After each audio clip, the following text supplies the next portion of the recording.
So you guys remember these transmission mounts? These are laser cut parts, and I originally got them made up bigger than what I needed. So here's one that's already pre-fit to the machine, and just to give you an idea how much got trimmed off. Quite a bit here, some here, a little bit off this end, and also drilled the holes here now. So that one is ready, and I'm fitting the transmission in today. So lucky for me, I ate some crackers, and I want to make some spacers when I weld this together and assemble it, because if I just put everything together tight, steel on steel, and then weld it like that, then I don't leave room for paint and I don't leave room for assembly. So I'm going to make two like this, one on either side. I'll just kind of eyeball this here. I'll make something that looks kind of like that. I'll make two of them.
Okay, so now before I start welding these brackets, I need to establish a few things here, like how far apart I want the sprockets. And so with the chain on it, I've got it set to pretty well where I want it right now. And later on, just before I weld it, I'm going to have that chain off, and I'm going to have a straight edge running alongside that sprocket towards the front sprocket. And so what I need now is a reference for later on. So I've got a socket here with a couple of wraps of duct tape on it. I'm just using this as a spacer, and I can just squeeze it in between the sprocket and the frame here. So that's kind of like my measuring stick that I'm going to use later on.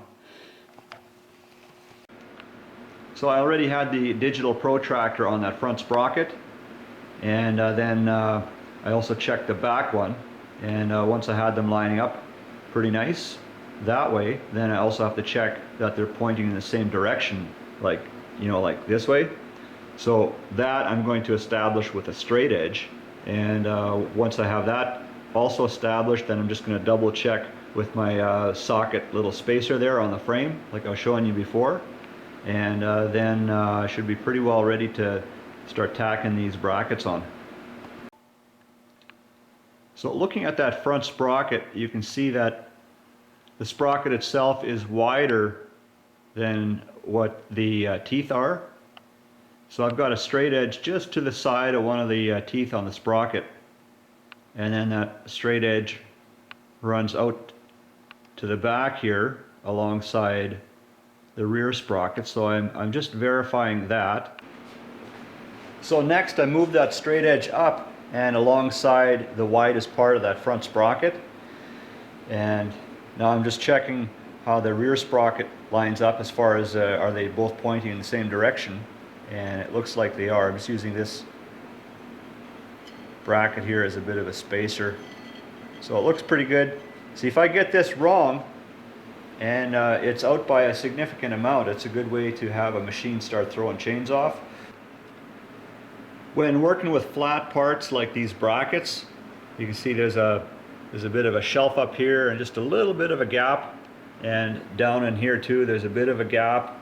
You know, I don't like to have flat parts butting right up against each other, because I prefer it if there's bit of an opening there for the weld to get in there and make a really strong connection, you know.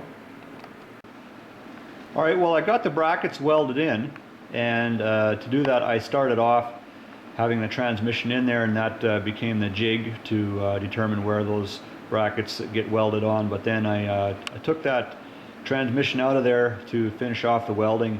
And what I've done here is I used pieces of threaded rod once the transmission was out of there, and you can see the nuts on the inside and 2 on the outside, so that I could kind of clamp those 2 halves together to finish off the welding.